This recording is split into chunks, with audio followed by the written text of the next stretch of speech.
Hi friends, నేను మీ MPR. మన టాలీవుడ్ ఇండస్ట్రీలో కాస్టింగ్ కౌచ్ గురించి మళ్ళీ దీని మీద చర్చ మొదలైంది.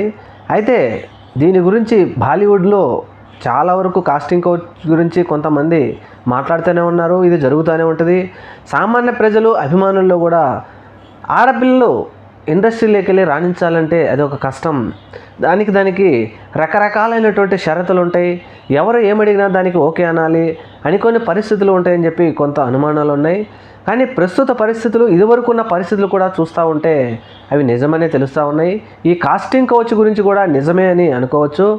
మొన్నటికి మనం చూసాం, జానీ అలియాస్ షేక్ జానీ మీద మైనర్ బాలిక, యాక్చువల్గా నిన్నటిదాకా మనం అనుకుంటున్నది ఏంటంటే అత్యాచారం చేశారు, రేప్ చేశారు అనే అదే అనుకుంటున్నాం. కానీ బ్రేకింగ్ న్యూస్ ఏంటంటే ఆయన 6 సంవత్సరాల క్రితం ఆ పాప ఆవిడ నార్త్ ఇండియా నుంచి ఇక్కడికి వచ్చి డ్యాన్స్ మీద మమకారంతో డ్యాన్స్ నేర్చుకోవడం, ఆ నేర్చుకునే సమయంలో ఈటీవీలో వస్తున్నటువంటి డీప్ ప్రోగ్రామ్ సెలెక్ట్ అవ్వడం, ఆ ప్రోగ్రామ్కి వచ్చినప్పుడు ఆ బాలిక మైనర్గా ఉండటం, ఆ ప్రోగ్రాంలో ఈ జానీ మాస్టర్కు పరిచయం అవ్వడం, ఆ పరిచయంతో అక్కడ ఆవిడని అసిస్టెంట్ మేనేజర్గా ఆయన కింద పెట్టుకోవడం, అలా కంటిన్యూ అవుతున్న సమయంలో పని రీత్యా ముంబైకి వెళ్ళడం, 2019లో కానీ 2018లో కానీ చెప్తున్నారు. ఆవిడ పాప మైనర్ బాలికగా ఉన్నప్పుడు పని రీత్యా ముంబై వెళ్ళినప్పుడు అక్కడ ఆ హోటల్లో బలవంతంగా నా మీద అత్యాచారం చేశాడు అని చెప్పి ఆ పాప చెప్పడంతో ఆ కేసు మరింత బలమైపడి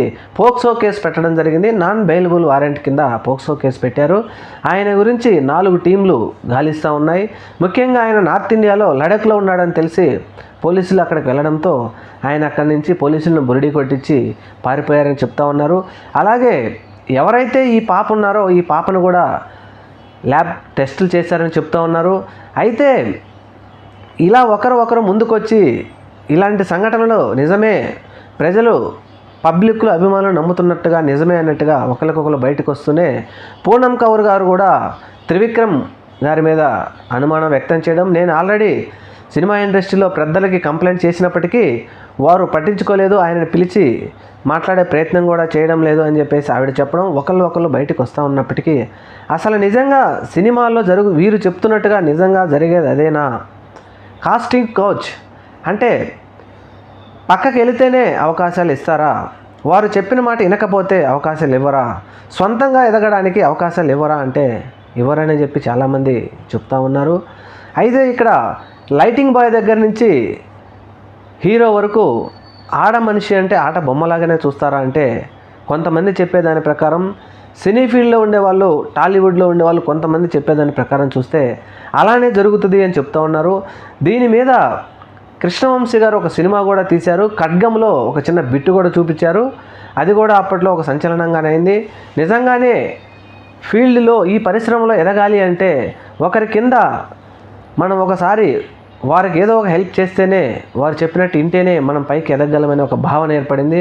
దానివలన ఈ పరిశ్రమకు రావడానికి చాలామంది ఎనికిపోతున్నప్పటికీ ధైర్యం చేసి ఒప్పుకున్న వాళ్ళు కొంతమంది, ఒప్పుకోకుండా సొంతంగా ఎదిగే వాళ్ళు చాలామంది ఉన్నారు. అయితే ఇలాంటి పద్ధతులు మంచివేనా? ఇది ఎంతవరకు మంచిది? ఆడబిడ్డను ఎదగనివ్వాలి.